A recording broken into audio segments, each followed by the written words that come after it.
We'd like to introduce you to Janet Anderson, one of 2 Teachers of the Year from the Elk Grove Unified School District for 2009. Thanks for joining us. Thank you. Well, tell us a little bit about yourself. Tell us where you teach and what you teach. I'm from the Elk Grove Unified School District. I teach 3rd grade at Elliott Ranch. 23 years. 23 years of teaching. Of teaching. Yes. Okay. Opened Elliott Ranch about 7 years ago. Okay. So in that time of teaching, what kind of changes have you seen in education from not just a teacher's perspective, but changes you've seen in the students? You know, being a teacher now is, I don't want to say it's more challenging, but it is completely different than it was 23 years ago. You know, I compete with video games and iPods, and that's really fun. So coming to school doesn't seem as much fun to them anymore. So I found that, you know, not only do I need to know my curriculum and my standards and make sure that I teach them what they're supposed to know, I have to be really entertaining doing it too. And I have to be kind of crazy, you know, and one of the biggest compliments I get is when my kids say, you know, Mrs. Anderson, you're kind of crazy. And I think, great, you were listening. Make sure they're paying attention. Make sure they're paying attention. But aside from that, almost that need for constant stimulation for the kids, what do you find, how difficult is that? You know, I find that when I go into the classroom and I don't have that energy in me, that it makes for a long day. I look forward to it now, and I think the kids, when they come in and sense that, they kind of match that in you too. It just makes your day go by fast, and it makes you eager to come back, you know, tomorrow and do more, and it's just a great profession. What are some of the things that may be special that you do to motivate your students in your classroom? You know, we do, I'm kind of unconventional in the classroom. We do a lot of crazy things. We were talking about matter, and it's a hard concept for kids to understand, sure.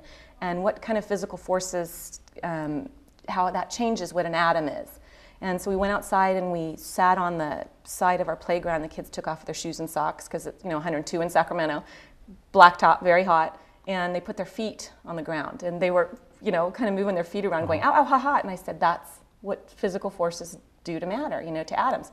It gets them moving, and they move around, and they change states. When you think about those atoms and gases that, you know, kind of go crazy, that's what it is. So instead of just reading from the book that this is what happens, we actually went outside and did it, you know. And I always at back to school night tell my parents that they're going to come home and say we did some kind of crazy things in the classroom, but trust me, it's all academic. Tell them not to be worried. Don't be worried. Right. Yeah, we didn't burn any feet. We just moved them around a little bit. Well, what about those kids who need a little extra motivation? What are some of the things that you do to build that relationship with them to motivate them?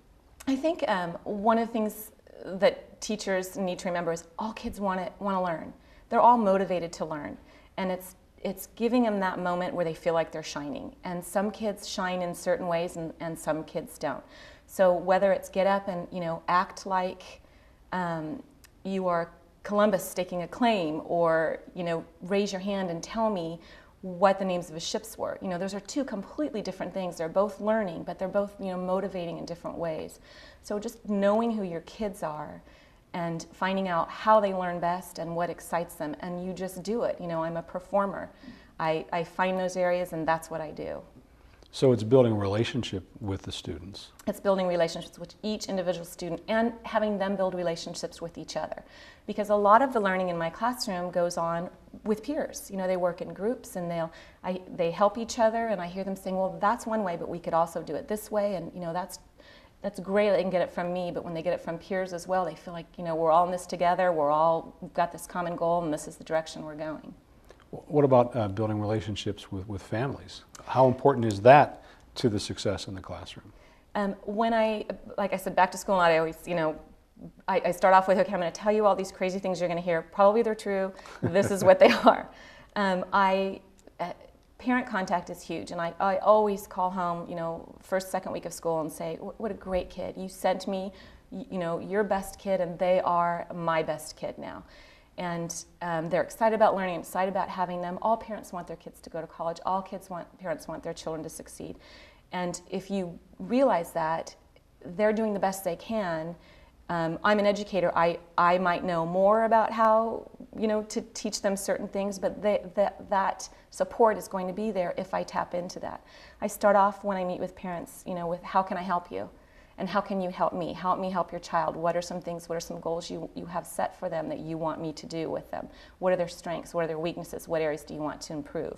And a lot of times there's always something. Even my straight A students, the parents will say their social skills. And that's a huge deal because as an adult, you can be the smartest person ever, but without the social skills, you're not going anywhere. Mm-hmm. So, everybody has a goal for their child, talking to them and finding out what it is.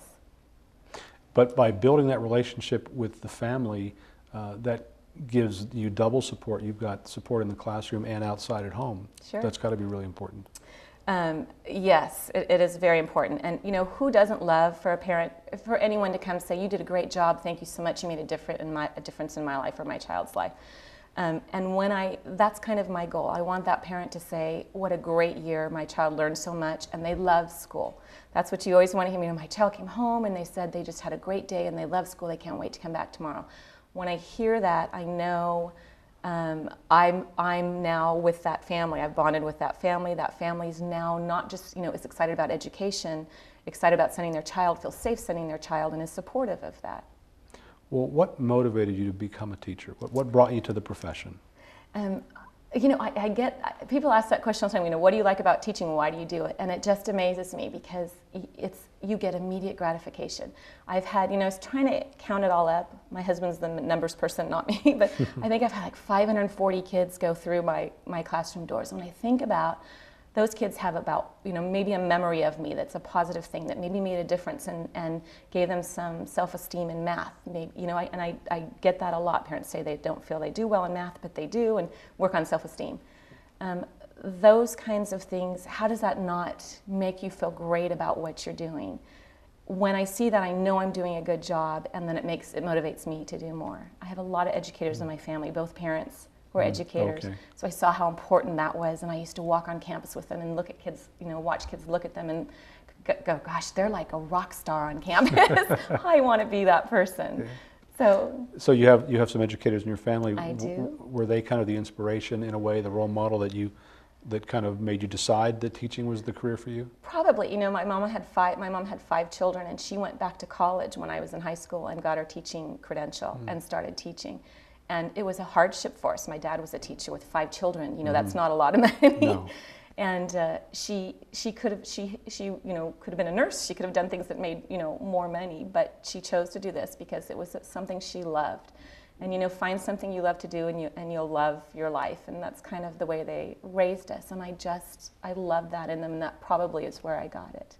Any inspirational teachers when you were growing up? Oh, sure. I had all the way through. I kind of I was that kind of quiet one in the classroom, and I think the ones that kind of came toward me to, make that contact with me instead of shuffling me toward the back. My parents are probably laughing if they heard me say I was the quiet one, but I think I kind of was. But I had crazy teachers too.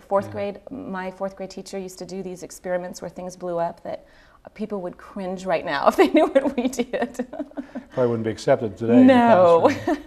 Well, what would you say to the person out there that's considering teaching as a profession who isn't quite sure but is really interested? What would you say to convince that person to really consider this as a career? I think you will never be bored in teaching. You will always feel great about what you do. The longer you're in the profession, the more energized you get, the more you learn. You become a lifelong learner. You learn to challenge yourself. You become organized. You become patient. You meet a lot of different people, and you're able to handle all sorts of situations. And at the end of the day, you can go home and laugh, and still have energy to raise your own family. And it's of course the most rewarding job there is. But until you get in there and do it, you won't be able to appreciate it. You'll cry, you'll laugh, you'll have a great time, but you'll learn. Rewarding and a little bit challenging at times too. Challenging at times, and I tend to be an optimist, which doesn't mean I'm always positive. It just means that I'm, passionate, and with budget cuts and, the way everything's going right now, we just adjust and we deal with it and move on. Our expectations are high no matter how much money we have or support we have. And as long as you continue with high expectations, your children will rise to that. All right, well, thank you for spending some time with us. We appreciate it. We've been speaking with Janet Anderson, who is one of 2 Teachers of the Year for 2009 for the Elk Grove Unified School District. Thanks for joining us. Thank you.